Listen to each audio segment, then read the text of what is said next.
穗儿，你莫怪宝儿。若是身子弱，若是家那种家徒四库的地方，还要伺候怕一个将死之人，你向来能干，就当是为了成全。行了，吉时都快过了，赶紧把大丫头塞进轿子里抬去村委。萧家可是给了1两银子的聘礼，不能退。好一个两情相悦，抢人姻缘还说得这么冠冕堂皇。赵秀才，你这圣贤书都读到狗肚子里去了。姐姐，你胡说什么？反正我不去。不用你逼，老娘自己走。就这种肩不能扛手不能提干啥啥不宁的酸腐秀才，倒贴我都不稀罕。祝你们俩天长地久，锁死，别出来祸害人。哼，嘴硬。等你到了萧家，看着那个随时断气的瞎子瘸子，有你哭的时候。真晦气，连个迎亲的人都没有，把人扔这儿就行了。那萧家大郎听说费劳都快渴死了，别过了病气给咱们。快走快走！好家伙，家徒四壁都不足以形容了。这墙是四面漏风，这屋顶是只剩2根茂草。不慌，作为农大高材生，只要有土，我就能翻盘。先看看我那个快断气的便宜老公长啥样。江家送来的细作吗？不知死活，踏进这道门槛，便是你的死期。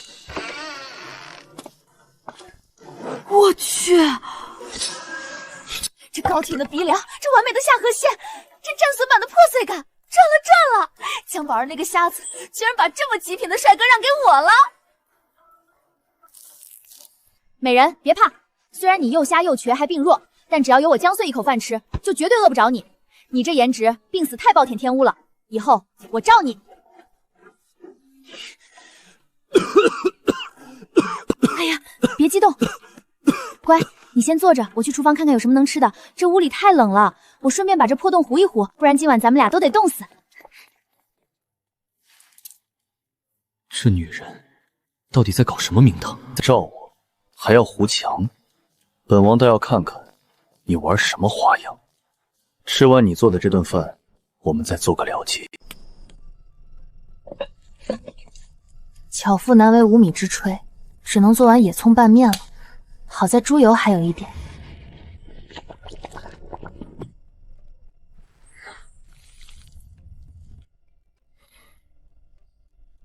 这是什么味道？竟然比京城醉仙楼的招牌还要……定是这细作在饭菜里下了迷药。快吃快吃，趁热吃，吃饱了才有力气养病。我不饿。行了，在我面前装什么高冷？你眼睛看不见，要不要我喂你？不必，我自己吃。慢点吃，没人和你抢。对了，我还不知道你叫什么名字呢。萧玉。萧玉，吃饱了你就去床上歇着，我去弄点黄泥，把这漏风的墙给堵上。咱们这日子得慢慢过。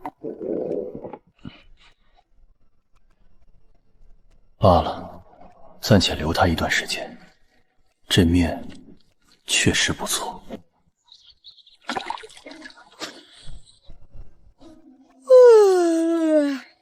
新的一天，搞钱搞粮。昨晚睡得好吗？我摸了你的脉，虽然虚弱的像风中的残烛，但心跳还挺有力的，一时半会儿死不了。江姑娘，男女授受不亲。哎呀，都拜过堂了，还叫什么江姑娘？你叫我穗穗或者娘子也行。你这身子骨太弱了，得多晒晒太阳，杀杀菌，不然屋里那霉味儿都快把你腌入味儿。咱们家那点糙面昨晚都吃光了，你在这乖乖晒太阳，我去后山转转，看能不能挖点野菜或者搞点野味回来。算了，留你一个人在家，万一被野狗叼走了怎么办？走，咱们夫妻双双把山还。荒唐！那我带着残废上山打猎的？你长得这么好看，带出去我看着心情好，干活都有劲儿。你就当个吉祥物，给我坐镇后方。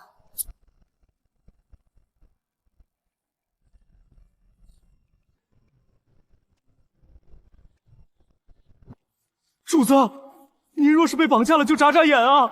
定北王威严何在啊？你就待在这棵树下，千万别乱跑啊！我就在附近转悠，有事大声叫我。我一个瞎子能跑到哪里去？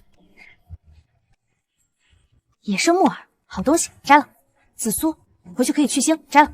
哎呀，这居然有一片野山药，发财了，发财了！脚步虚浮，毫无内力，甚至连一点秋浅的拳脚功夫都不会。若他是探子，派个完全不会武功的村瓜来我身边，究竟有何目的？难道她真的只是那个替嫁的农家女人？我靠！出师未捷身先死，这新手村的怪等级也太高了吧！啊！小月，有果然遇到危险便原形毕露，想将祸水引向我吗？死猪，休想碰我家虞美人！老娘跟你拼了！这不可能，他没有躲，他想保护我。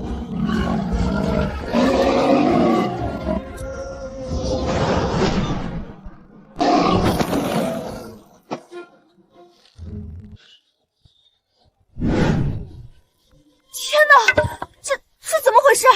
主子，您那可是练了20年的纯阳罡气啊，一指能穿透城墙的绝顶武学，您居然拿来杀野猪！那野猪死前连声惨叫都没来得及发，他何德何能啊！天哪，这猪竟然自己撞木锅上撞死了！碎碎，发生了何事？我听见有野兽的叫声。小玉，你简直就是我的福星，我的吉祥物！你放肆！男女授受不亲，成何体统？快松开！松什么开？发财了！这野猪得有200-300斤吧？他不仅想不开自己撞死了，还刚好死在我们面前，这叫什么？有了他们，上4个冬天都不用愁了。许是这畜生瞎了眼吧？肯定是你这绝世美貌，连老天爷都看不下去你受苦，特意派猪来慰问你的。夫君，你等着，我这就去找藤把他绑起来，咱们拖回家吃肉。这女人当真是个毫无心机的蠢物，遇到野猪不跑，反而挡在一个残废面前，哼，愚不可及。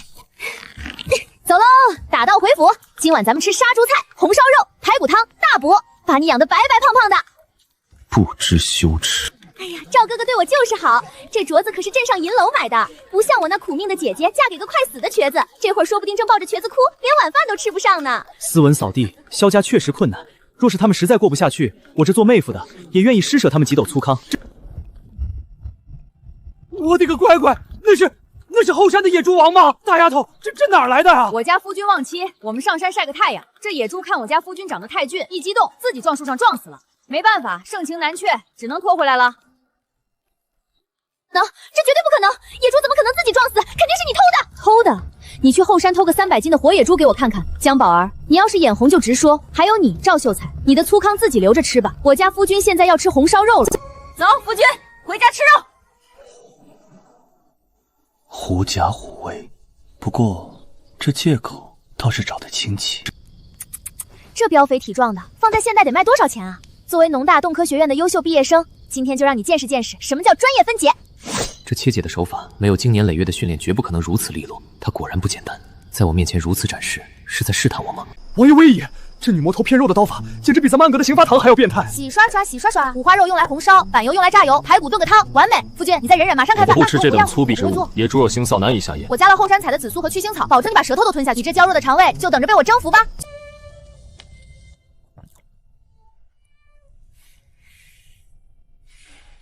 张嘴啊！胡闹，我自己有手。你眼睛看不见，万一戳着鼻骨怎么办？快尝尝，不好吃我跟你姓。这细作不仅杀人手法利落，竟还精通易牙之术，用这等美食腐蚀我的意志，真是好深沉的心机。这不别太越了，这床现在还是一层薄木板，连床棉被都没有。马上就要入冬了，咱们俩非得冻死在这里不可。不行，我得搞个火炕。火炕为何物？就是用泥砖在屋里盘一个床，底下连着灶台，烧火做饭的时候，热气就从床底下过，整个床都是暖烘烘的。说干就干，趁着现在有火把，我出去和点泥。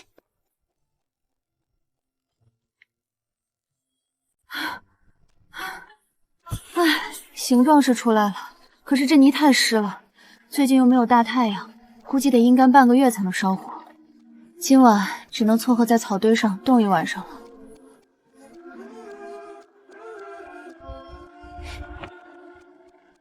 这般肮脏潮湿的气味，简直比水牢还要令人作呕。蠢女人，若是你冻死了，谁来做那红烧肉？谁来掩护本王的身份？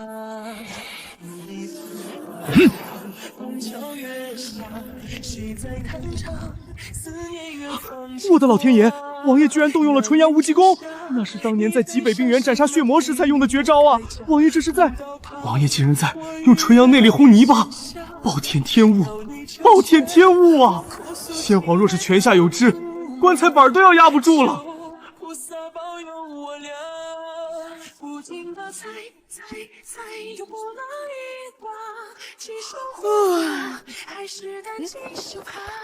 帮帮夜，这帮帮夜怎么可能？你真的是神仙下凡吧？不仅能让野猪撞树，现在连老天爷都帮你还干火炕，你这运势体质简直就是吉林本理啊！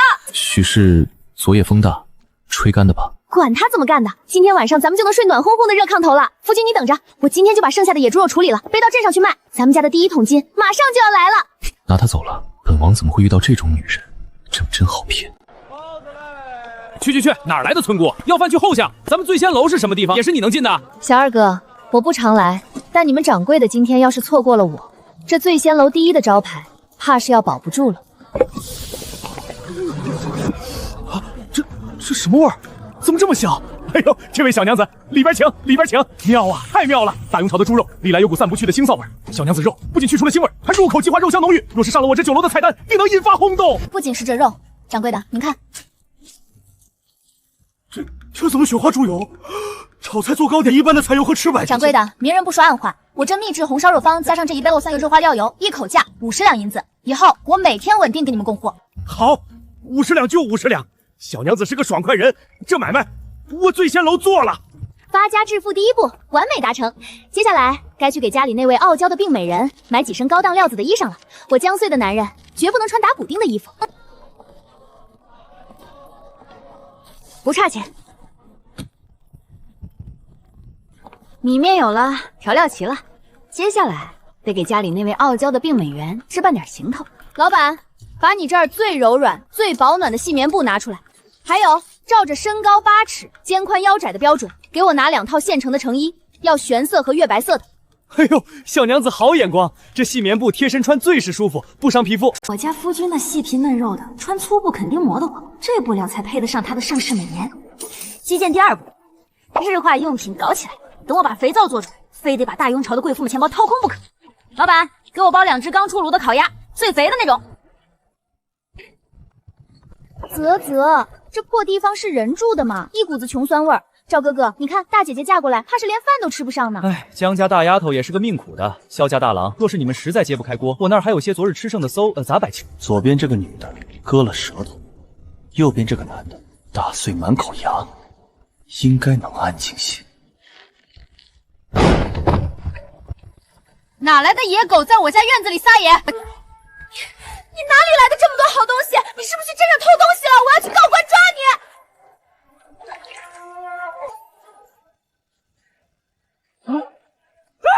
有辱斯文，有辱斯文！你这泼妇，竟敢用脏水泼本秀才！泼的就是你！你们2个跑到我家来，欺负我家眼睛看不见、腿脚不方便的夫君，真当我江穗是死人吗？江宝儿，你给我听好了，我江穗凭自己的本事赚钱养家。我家夫君就算是个摊子，也比你身边这个四体不盈、五谷不分、只会吃软饭的酸腐秀才强10000倍。至少我夫君长得下饭，看着他我能多吃3碗大米饭。你呢？看着这酸秀才，你怕是只能喝西北风。你不要脸！你一个女人抛头露面赚这种不清不楚的财，你再多放一个屁，我今天就让你横着出去！滚！这村姑刚才是在维护本王，为了本王当众辱骂一个秀才，不知死活，但还算顺耳。夫君，没吓着你吧？这种苍蝇以后来一次我打一次。你看我给你带什么回来了？当，烤鸭，昨天答应你的，还有这细棉布的衣裳，快把身上那件破衣服脱了，试新衣服。你哪来的银子？卖野猪肉赚的呀！我把肉做成了红烧肉，把方子卖给醉仙楼了。放心，来路清白，光明正大。本王本不该吃回这种粗鄙手，但算了，本王居然吃了。以后你跟着我，保证让你顿顿吃香的喝辣的。哇，我家夫君连吃东西都这么优雅。对了，你快把衣服换上，我先去把那些猪油熬了。这女人果真是个疯子，不过全且当做是他为本王掩护身份的奖赏吧。唉，活过来了，这炕干的真及时，简直是过冬神器。离那么远干嘛？我又不会吃人。这炕多暖和，快躺下。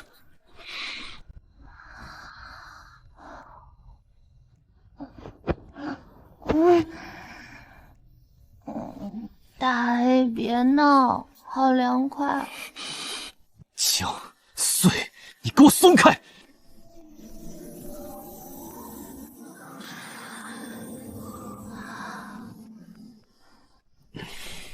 就这一次，再有下次，本王一定废了他。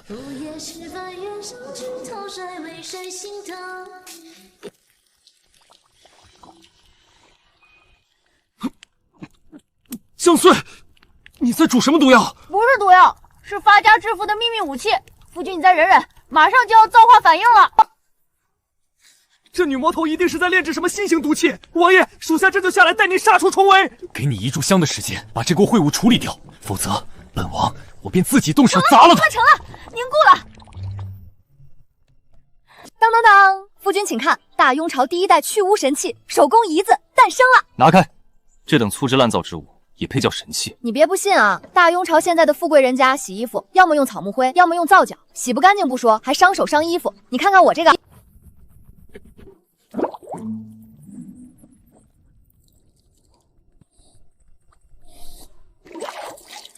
摸摸看，干不干净？污渍确实去除了，但是什么？第一，这仪子碱性过大，洗过的布料纤维变得粗糙，若是用来洗江南进贡的云锦，洗一次便毁了。其二，气味依旧带有一丝极其相味的猪油腥气，落于下场，就连看都大众不看。绝了，夫君，你这鼻子和手感绝了，你简直就是天生的品控总监。品控总监？那是什么官职？就是专门帮我把关质量的。你想啊，我们要赚就赚那些有钱人的钱。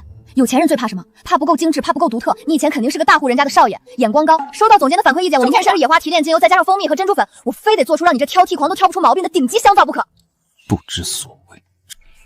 大丫头啊，听说你昨天去镇上卖肉赚了点钱，可不能大手大脚啊！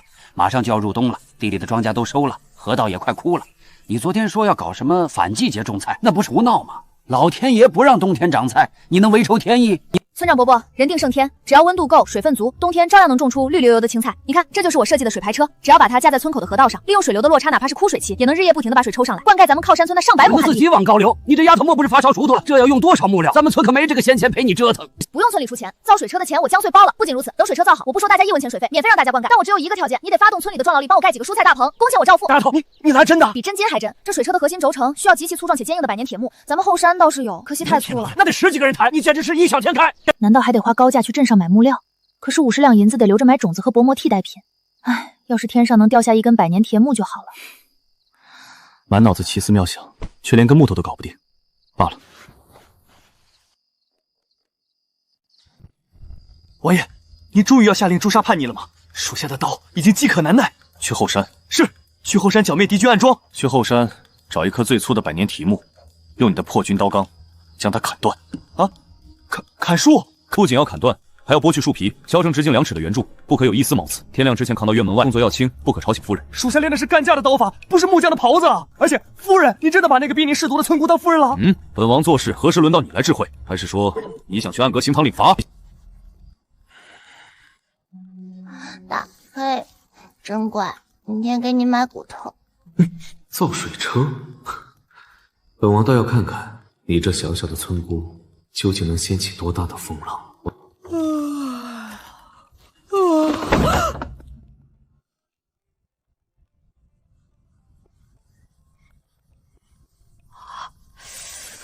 好疼，不是做梦！我操，这切口平整的连一点木屑都没有，这表面比砂纸打磨过100遍还要光滑，这是老天爷显灵了吗？大清早在院外大呼小叫，成何体统？发生了何事？夫君，神木，天降神木啊！我说缺一个跟百年铁木做送门口来了，而且还帮我把皮都修好了。夫君，你绝对是锦鲤转世，只要你在，我想什么来什么。放肆！子不语怪力乱神，许是哪位路过的热心樵夫顺手放在这里的吧？神他妈顺手！属下用暗阁第1刀法破军罡气，硬生生削了1晚上的树皮啊！属下的刀都卷刃了。王爷，您为了讨好夫人，连属下的命都不要了！奇了，真是奇了！老汉我干了一辈子木匠，从未见过如此霸道的刀工，这绝对是鲁班在世，神仙显灵啊！大丫头，你家这是积了什么大德哦？大丫头，既然连老天爷都帮你把大轴送来了，咱们全村的老少爷们就听你指挥。好，王叔，按照我昨天的图纸，把节轮和水槽组装起来。大壮哥，你们几个负责用麻绳把轴承固定在河道两岸的石墩上。大家加把劲儿，周五我请大家吃肉包子。大丫头放心。开闸，放水。1、2、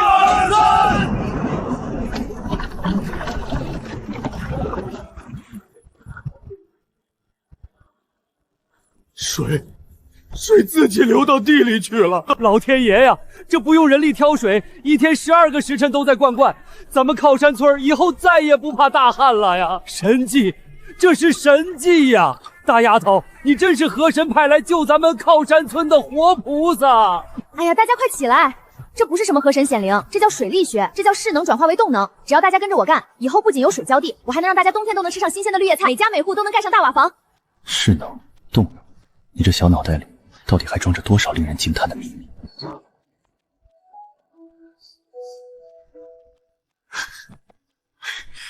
我的精油香皂做好了，勉强能看。下午那堆模具里的东西凝固了，气味太过浓烈，太完美了。我家野玫瑰纯露、蜂蜜，还有一点点磨碎的珍珠粉，从氛围高级，而仅香味高级，而且保湿美。品控总监，这次的成品能入您的法眼吗？泡沫细腻如云，洗后内敛不干不刺鼻，缩上可勉强可供京城3品以上大员的家眷日常净手之用。稳了，连你这种吹毛求疵的重度洁癖都说勉强可用，那拿到镇上那些富商太太面前，还不得被他们抢疯啊？明天我就杀向县城。靠山村的基建资金就指望这批大雍巢限定版高奢香皂了。夫君，等我赚了大钱，我去县城给你请最好的大夫治腿。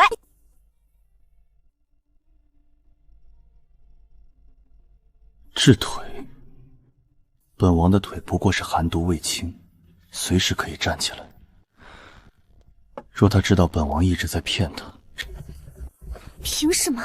那个贱人凭什么能做出这种东西？今天全村人都把她当活菩萨一样供着。她一个女人，凭什么出尽风头？奇迹于妙罢了，上不得台面。唯有读书考取功名才是正道。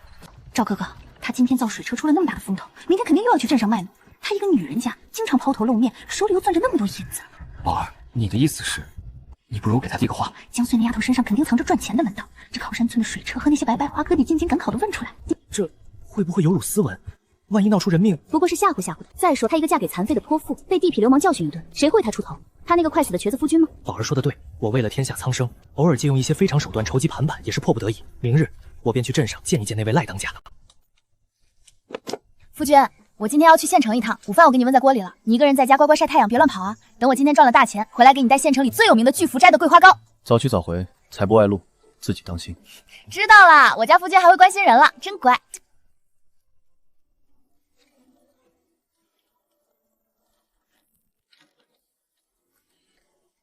不知廉耻。影一，跟着他，若少了一根头发，你提头来见。还有，村里那个姓赵的秀才，似乎最近有些不安分，查清楚他想干什么。属下遵命，定护主母周全。这位小娘子，咱们珍宝阁的首饰可不是寻常人家能消费得起的。掌柜的误会了，我不是来买东西的，我是来谈一笔大买卖的。我这里有几块西域传来的秘制香仪，想请掌柜的长长眼。好香啊，什么味道啊？好特别的香气，比宫里赏赐的苏合香还要清新自然。这是何物？回夫人的话，这叫玫瑰玉岩皂，不仅香气凝神静气，更觉得是它的洁面之效。夫人若是不弃，可否容民女为您演示一番？这怎么可能？哎呀，真的好滑！这比我那10几两银子一盒的珍珠膏还要好用。小娘子，这香仪多少钱一块？我全包了。我也要。各位夫人，这玫瑰玉岩皂制作极其繁琐，需采摘清晨带露水的野玫瑰，配以深山老心中的极品蜂蜜和东海珍珠粉，历经9981道工序才能得此几块。物以稀为贵，今日特供珍宝阁1块50两白银。50两？50两算什么？千金难买心头好。这5块我全要了，250两，拿去。县令夫人。您可不能吃独食啊，好歹分我2块，我出60两一块。对啊，我出60两，我出2块。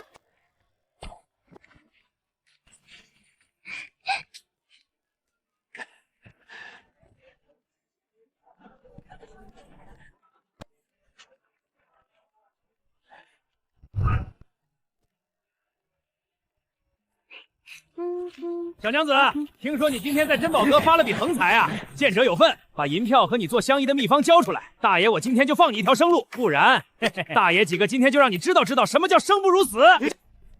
你们是赵秀才叫来的吧？那软饭男自己没本事赚钱，就只会使这种下三滥的手段。少废话，敬酒不吃吃罚酒。兄弟们，给我上，先搜身拦下，让他知晓分寸。快跑他！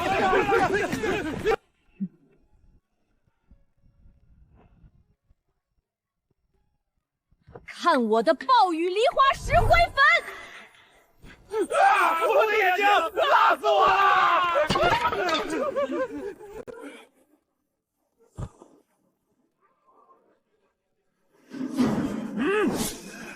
闪开！别挡路！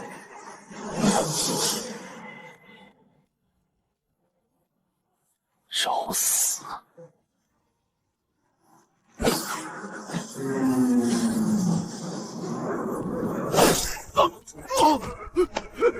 怎么回事？谁在暗算老子？啊！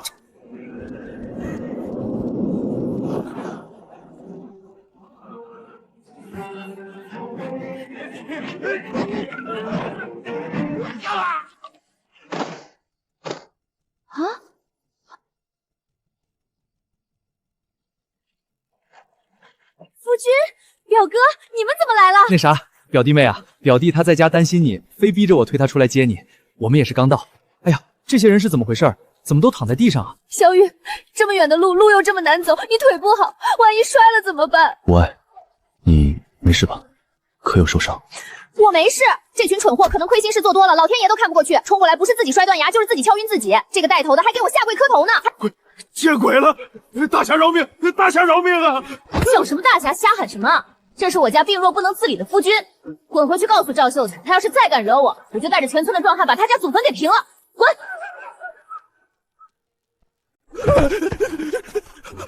县令夫人都来抢着买，香皂一上架就被抢光了。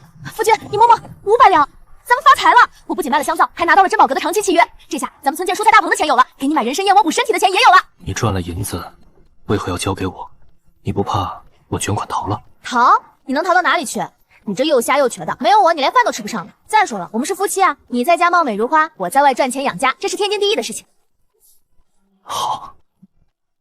完了完了，铁树开花了！杀伐果断的定北王竟然真的被一个村姑给攻略了。这要是让京城里那些削尖了脑袋想嫁入王府的贵女们知道，怕是要集体跳河了。这块地用来盖4个大棚，补家就用后山的毛竹和松树。现在没有塑料薄膜，就去镇上买最便宜的粗布，刷上桐油，再用厚厚的草帘子覆盖保温，完美。大棚？对，就是蔬菜大棚。夫君，你想啊，大雍朝怕有突发大雪封山，连根绿菜叶子都看不见，达官贵人们天天吃白菜萝卜，早就吃吐了。要是我能在腊月里种出水灵灵的黄瓜青菜，那还不得卖出天价？这叫垄断市场。想法不错，且如前如臂规模的不到，工期极紧，你一个女子如何应付得来？是啊，村里人虽然愿意帮忙，但大多没干过这种精细的木匠活和统筹活。要是能有几个身强力壮、知哪打哪，一天能干12个时辰，还不需要休息的神仙苦力就好了。我早年在外地流浪时，结过血从散地，因为吃得多被主家赶了出来。如今肉包吃包住，给些找活干。我可修书一封，让他们过来帮忙。远房表哥，天生神力，包吃包住就行。夫君，你简直是天降神兵啊！快，赶紧写信。不，你眼睛方便，你念我写，赶紧用800里加急把他们请过来。我准备好了，快说。大丫头，这哪里是来干活的表哥？这分明是刚从黑风寨里下山的山大王啊！那眼神跟要亲人似的。夫君，你确定他们是来干活，不是来屠村的？大牛、2牛、3牛、4牛，还不快见过表弟妹？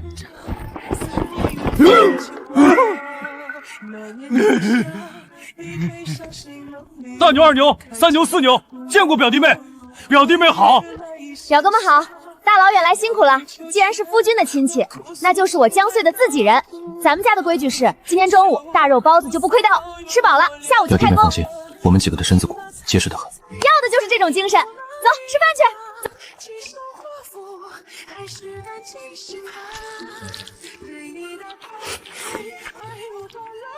太好吃了，太他娘的好吃了！属下就算现在立刻去死也值了。主母真是活菩萨啊！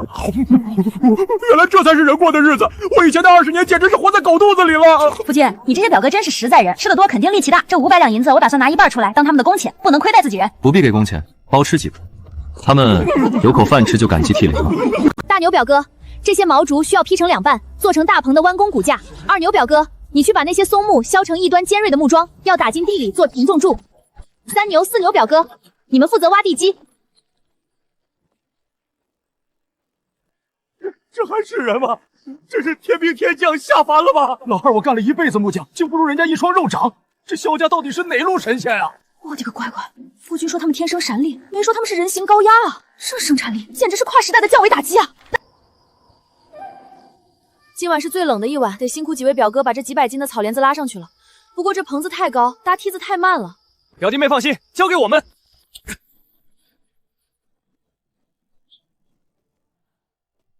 好活儿，当赏。若是让暗阁的列祖列宗看到这一幕，怕是会死不瞑目吧。罢了，只要他高兴，便是让暗阁全体去种地又何妨？夫君，有表哥们帮忙，不用5天，这4个大棚就能全部建好吧？到时候种上菜，咱们就等天晚上给你们在家数钱也数到金蘑菇汤。走，回家。老二，我觉得在靠山村当长工比在暗阁当杀手有前途多了。傅毅，祝母万岁！大丫头啊，这雪下得这么大，地都冻裂了，你那棚子里的菜，怕是早就冻成冰碴子了吧？这大半个月的心血和银子，是啊，自古以来哪有冬天地里长出绿叶子的道理？大丫头还是太年轻，不懂老天爷的脾气。大牛表哥，开盲盒啊，不，开棚，让大家见识见识什么叫科学种田。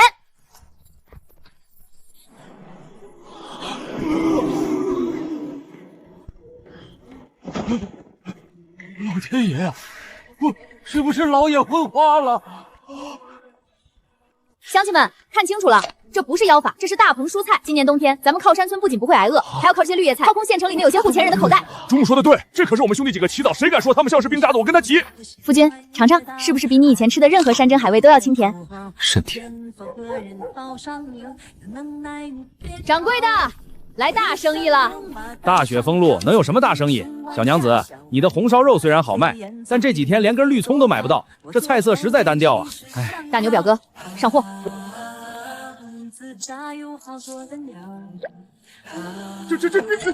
这是绿叶菜，腊月里的绿叶菜。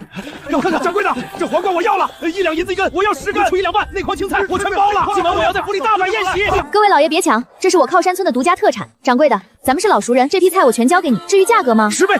小娘子，平时菜价的10倍，不20倍，这可是独一份的买卖啊！我醉仙楼全要了。成交，以后每隔3天我给你送一次。2000两，夫君，整整2000两，这还只是一茶菜的钱，咱们彻底实现财富自由了。2000两抵得上普通县城1年的赋税了。你这敛财的手段，便是户部尚书看了也要自愧不如。赚钱是为了什么？是为了享受啊！我今天去县城最好的药堂，给你买了一支100年老山参，掌柜说这玩意儿大补，明天我就给你炖鸡汤。100年老山参，本王内力刚猛，说再吃这种大补之物，怕是要当场七窍流血。不必破费，我这身子慢慢养着便是。那怎么行？你可是我江穗的夫君，我赚钱就是为了把你养得白白胖胖的。等开春了，咱们就去京城，找御医给你治眼睛和腿。只要有钱，什么病治不好。好，都依你。赵哥哥，我冷。大房那边天天吃肉，大棚里还种出了金疙瘩，凭什么？明明我才是重生回来的，我才是应该享福的那个。来刀疤那个没用的废物，不仅没把秘方弄来，还被吓破了胆，连夜逃出了清水镇。那江穗定是使了什么妖法？你就是赵秀才？你是何人？我是县城福满楼的东家，钱百万。最近那醉仙楼靠着什么大棚蔬菜抢光了我的生意。我听说那蔬菜是你们村一个村妇种出来的。钱老爷，您说的是江穗那个？我出500两买他那个什么大棚的法子，如果他不肯，他一个孤儿寡母，加上一个残废，能扛得住钱老爷您的人吗？那女人邪门的很，不如趁着今夜风大雪急，您2-3通帮忙。要是想成事，等他乱了阵脚，走投无路的时候，您再出手买法子，他还敢不卖？好，高明，果然是好主意。来人，回去召集50个户家，带上火把和油油。今晚本老爷要去那寇家村的大棚走一趟，事成之后少不了你们的好处。江穗，你那边怕是不会再像从前那般顺利了。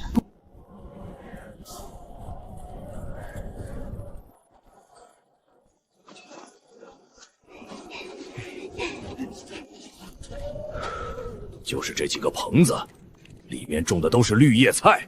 钱老爷，千真万确。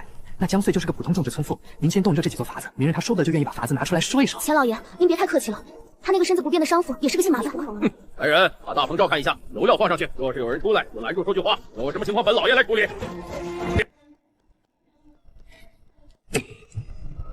找死！大半夜的，怎么狗叫的这么厉害？是不是遭贼了？外面风雪大，别去，交给我那几个表哥处理即可。那可是咱们的大棚， 2000多两银子一茬的摇钱树，真要是土匪来了，大牛表哥他们4个人怎么挡得住？夫君你在家待着，千万别出来，我去看看。大牛他们人呢？回王爷，4个兄弟已经埋伏在大棚周围，只要主母一声令下，或者那些蝼蚁敢点火，属下等立刻将他们碎尸万段。不必了，今夜本王亲自教教他们死字怎么写。住手！你们是什么人？光化日之下见纵火，又有王法了！王法在清水镇，我千百万就是王法。小娘子，你断了本老爷福满楼的财路，本老爷今天就是来收点利息的。江穗，你也有今天！江穗，你平时不是挺能耐吗？今天钱老爷带了50个带刀护院，你识相的，赶紧把种菜的秘方交出来，然后跪下给我磕3个响头，我就求钱老爷饶你。我当是谁？原来是你们这2条只会狂吠的疯狗，带了50个人就想抢我的东西，做梦！大牛二牛！主母退后！今日谁敢动大棚一根草，老子活撕了他！装神弄鬼，他们只有4个人，咱们50个，给我上！点火，把棚子烧了，把这几个男的给我往死里打！表哥们，保护大棚！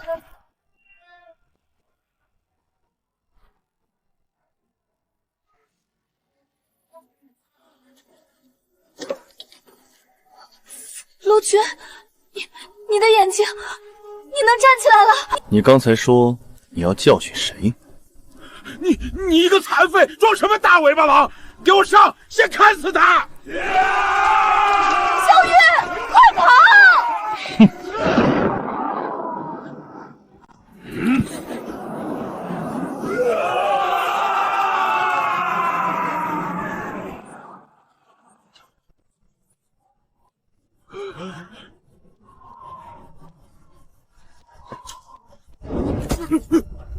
怪物，你是怪物！这怎么可能？那个瘸子怎么会？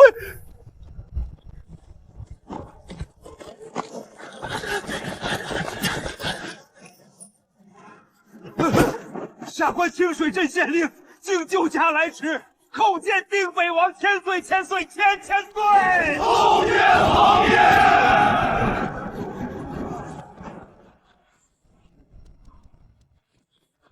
主子，这群不长眼的东西竟敢惊扰主母，是否全部就地正法？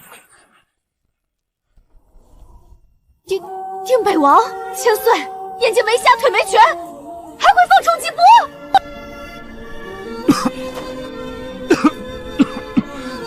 夫人，我刚才强行冲破穴道，动用了秘法，现在头晕目眩，恐有性命之忧，需要夫人扶我一把。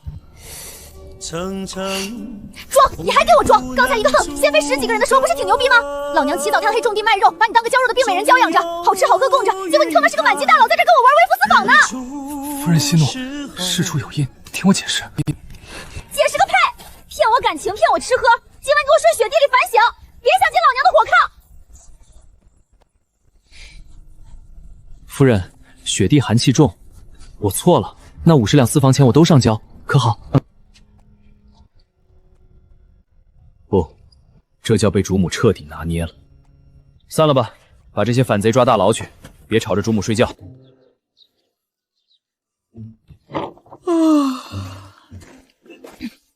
二牛，王爷在屋顶坐了1夜，连护体真气都没开，这是要苦肉计啊！古有长门立雪，今有王爷屋顶求饶，主母这御夫之术，属下拜服。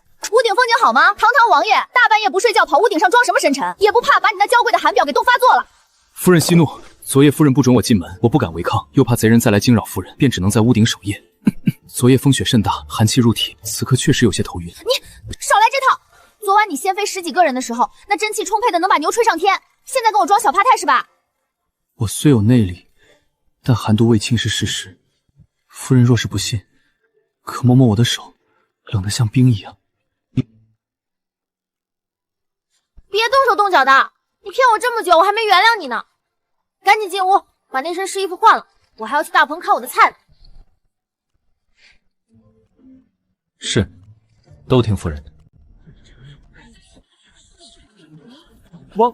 萧公子、江娘子，这3个纵火行凶的刁民，下官已经连夜审问清楚了，千百万意图谋夺秘方，纵火杀人，数罪并罚，抄没家产，流放岭南3000里。抄没家产，流放。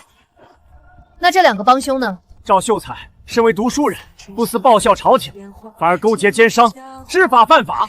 下官已上报学政，革去其秀才功名，永不录用，并杖责50时，收监3年。革去功名，永不录用。不能革我的功名，我将来是要中状元、做宰相的。江村大丫头，看在咱们过去有婚约的情分上，你帮我求求情啊！我是被这毒妇江宝儿蒙蔽的。嘿，你个窝囊废，是你自己贪图钱100万的银子。我本以为自己重生抢了秀才，把江穗推给了快死的残废，是赢家。可谁知道那个快死的瘸子，竟然是高高在上的定北王。江穗，你有什么好得意的？那是我的，那原本是我的婚事。如果我不换妻，现在当王妃的就是我，我才是平民之女。甜奏，影一，张嘴，打到他不能出声为止。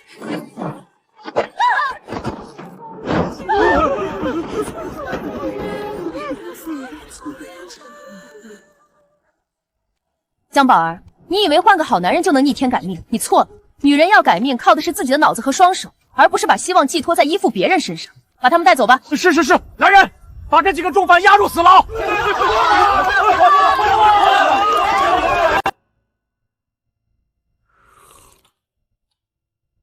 说吧，定北王殿下，既然你腿没断，眼睛也没瞎，为什么要在我们这穷乡僻壤装死？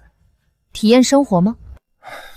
半年之前，我在北境与敌国交战，军中出了内鬼，在我的饮食中下了天下奇毒霜寒，此毒无解，不仅会让我双目暂时失明，双腿经脉麻痹，更会日夜侵蚀五脏木黑手，便将计就计，由影一等人护送我隐姓埋名，来到这靠山村养伤。这么惊险，那你现在……我原本以为我此生都要在黑暗和寒冷中度过，直到你嫁了过来，你不仅没有嫌弃我，还想尽办法赚钱养我。你做的红烧肉，你盘的火烫，甚至你那不知天高地厚的护短。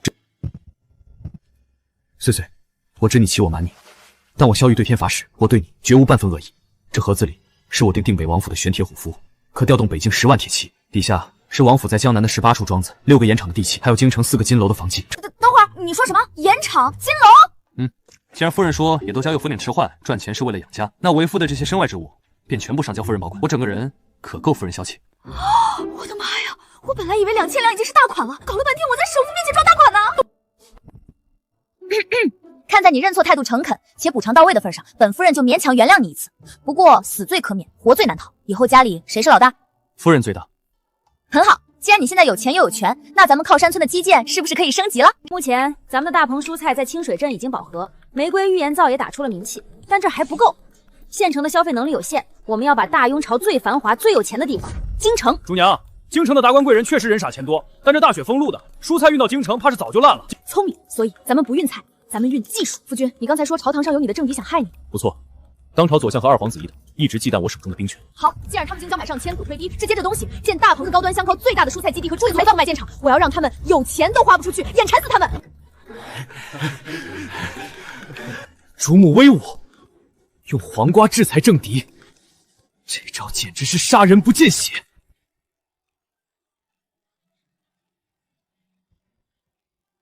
好，那就依夫人所言，我们进京。这一次我在明，你也在明。若有人敢在生意上刁难你，我便踏平他的府邸；若有人敢在朝堂上算计我就断了他的黄瓜和肥皂，让他冬天只能吃咸菜，洗澡只能用草木灰。一言为定。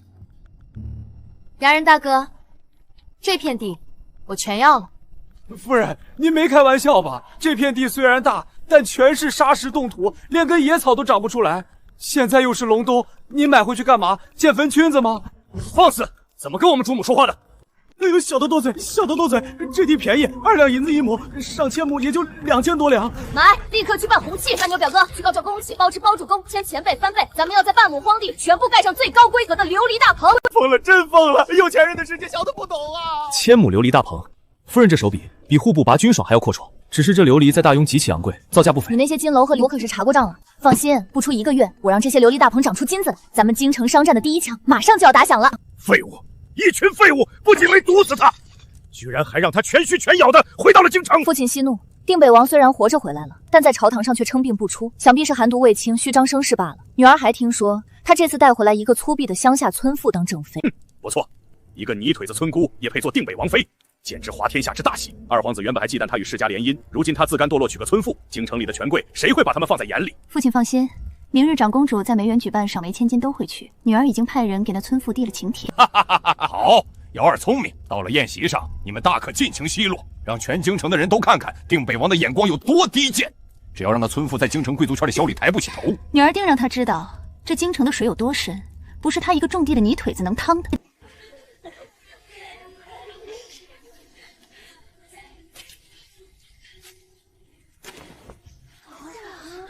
这就是定北王从乡下带回来的那个野丫头，长得倒是一副狐媚样。这位想必就是定北王妃吧？听说妹妹出身乡野，她是第一次见这般名贵的绿意梅吧？乡下只有粗鄙的野花，妹妹可要仔细看，莫要碰坏了。原来你就是左相家的柳小姐啊，久仰大名。这花嘛，确实好看，但中看不中吃。哎呀，定北王妃果然是性情中人。这花是用来赏的，用来作诗的，怎能与吃食这等俗物相提并论？果然是乡下来的，满脑子只有吃。哎，你们每天满脑子都是作诗赏花，难怪一个个皮肤蜡黄，嘴唇发干，天天抹那么厚的粉，也遮不住这冬天的干燥啊！你胡说什么？本小姐用的可是京城最好的珍珠粉。大牛表哥，上道具。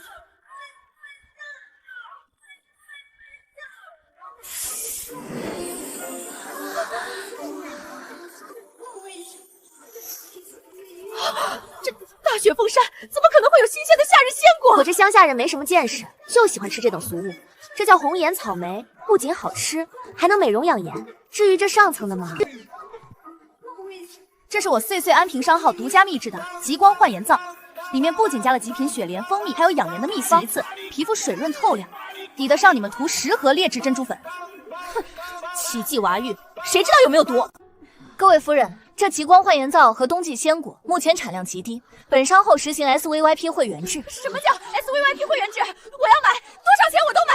这香皂100两1块，这草莓10两银子3份，先到先得，售完即止。听到这种前所未闻的饥饿营销和离谱的价格，贵妇们不仅没有退缩，反而彻底疯狂了。在这个圈子里，我预存3000两，贵就是香皂50颗草莓，我也预存，别跟我抢我先来的。谁能在冬天拿出一篮新鲜草莓招待客人，那绝对是京城最顶级的炫耀资本。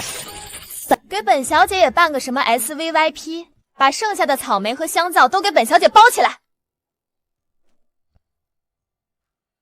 不好意思，卖完了，而就算有，我也不卖给你。你什么意思？本小姐出双倍的价钱，你一个村妇敢不卖给我？出10倍也不卖。我今天把话放在这儿，我岁岁安君商号正式将左相府2皇子府以及所有与左相交好的家族列入商号里的一根青菜1块香皂，你们这辈子都别想买到。你算个什么东西？不过是仗着定北王的事，你信不信我父亲一句话就能让你的商号在京城开不下去？来人，把这所有的泼妇给我轰出去！谁敢轰本王的爱妃？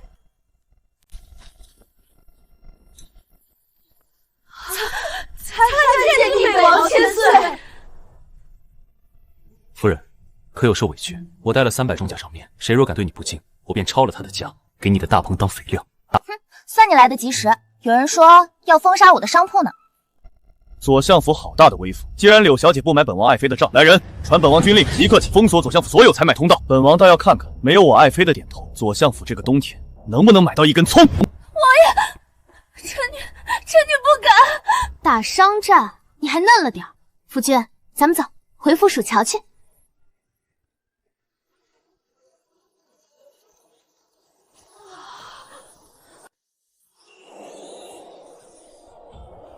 3号棚的黄瓜装车，轻点轻点，这可是特供皇宫的。5号棚的草莓再挑一遍，个头不够大的挑出来。主母说了，咱们做高端品牌，绝对不能砸了招牌。看到没，夫君，这就是我的农业帝国。这1000亩琉璃大棚，不仅解决了京城冬季的蔬菜供应，还养活了上千个流民家庭。我江穗现在可是名副其实的京城首富加最大的慈善家人。夫人惊天伟地之才，为夫自愧不如。这短短1月，岁岁安瓶商号已经彻底垄断了京城的高端命脉。那可不。对了，左相府那边最近怎么样了？我的经济制裁效果如何？回主母，那叫一个惨啊！自从您下令封杀后，不仅咱们商后的东西不卖给他们，京城里那些想讨好咱们的商贾权贵，也全都自发的联合起来抵制左相府。现在卖炭的不敢给他们供极品银丝炭，卖肉的连块好花肉都不敢卖给他们家采买。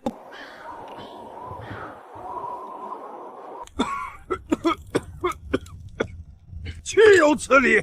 老夫堂堂当朝一品宰相，吃的是什么主食？府里的采买管事是死人吗？相爷息怒啊！不是奴才不买，是整个京城的商铺，但凡是好点的新鲜食材、惊叹米面，一听说是咱们左相府要买，全都说没货呀。禀王妃放了话，谁敢把好东西卖给咱们，谁就被踢出他的 SVIP 贵宾席。现在谁敢得罪那个女财神啊？父亲，女儿受不了了！外面都在传，定北王妃的极光焕颜皂不仅能永葆青春，连长公主用了都仿佛年轻了10岁。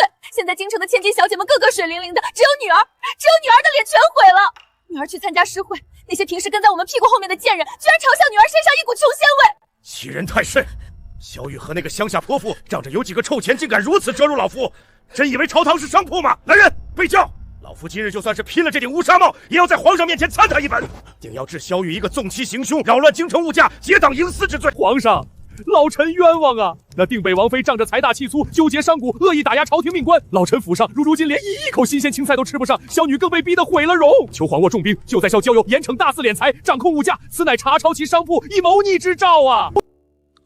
左相啊，你说的这些朕知道了。不过定北王保家卫国，劳苦功高，他那王妃虽然出身乡野，但也是个妙人。皇上，萧玉他这是垄断，是欺压同僚。垄断、欺压同僚，左相，你说话可要有真凭实据。朕怎么听说是你的女儿在梅园先挑衅定北王妃，出言不逊，还指使护院动武？人家夫妻情深，定北王护妻行窃，做点生意上的抵制，也是小女儿家的谋逆去了，怎么就扯上？皇上，您切不可被那妖女蒙蔽呀！蒙蔽，左相，朕不妨告诉你，就在昨日，定北王妃将岁岁安滩商铺以及京郊千牦琉璃刀棚的3成干骨作为年敬，无偿献给了内大。3成干骨，国库空虚，皇上私库更是捉襟见肘。将岁这一招，等于直接包养了皇帝的私库。不仅如此，定北王妃还自掏腰包，在皇后宫里建了一座琉璃花房。皇后如今这肌肤比17、18岁的少女，日北王妃是福星。左相，你让朕去查抄朕自己的摇钱树，惹朕的皇后不痛快，你安的什么心呢？老臣知罪，老臣老眼昏花，胡言乱语，求皇上恕罪。左相年老体迈，神思不属，即日起交出相印，回府闭门思过半年，没有朕的旨意，不得踏出府门半步。他知道左相府连同二皇子一党彻底完了，不是败在了一个村姑无坚之不摧的金钱帝国和科技降维打击之下。萧爱卿，快，你家夫人送来的这草莓，当真是人间绝味，快尝尝。多谢陛下，不过微臣在府中，夫人每日都会用此物为微臣榨汁，微臣吃的多了，怕牙酸。滚！带着你的虎符，给朕滚回北京去！啊不，过完年再滚。你那王妃说要给朕进贡什么限量版高定护肤套装，务必给朕留一份。发财了，发财了！制裁了左相，拉拢了皇帝，现在整个大雍朝的钱都在往咱们口袋里流，这才是穿越女该有的剧本啊！金子又硬又凉，当心硌着腰。喝口热汤润润嗓子。今天算账算了一整天，累坏了吧？不累，数钱怎么会累？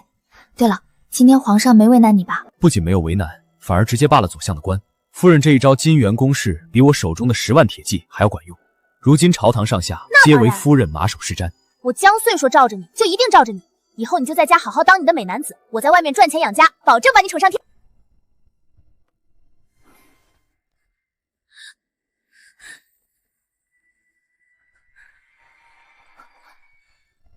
你要干嘛？我警告你啊，我现在可是皇上的合伙人，大雍首富。大雍首富，那不知首富大人打算何时给为夫一个名分？名分？咱们不是早就拜过堂了吗？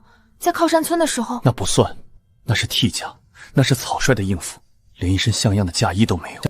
我要以大雍朝最高规格的亲王之礼，凤冠霞帔，十里红妆，让全天下的百姓都知道，你江岁是我萧玉此生唯一的妻子，是定北王府唯一的女主人。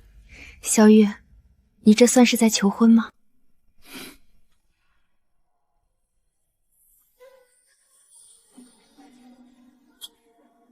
不，这叫战神上交私房钱后的索要利息。打完商战就撒狗粮，王爷和主母这节奏，属下甚是欣慰啊！马上就能有小世子了吧？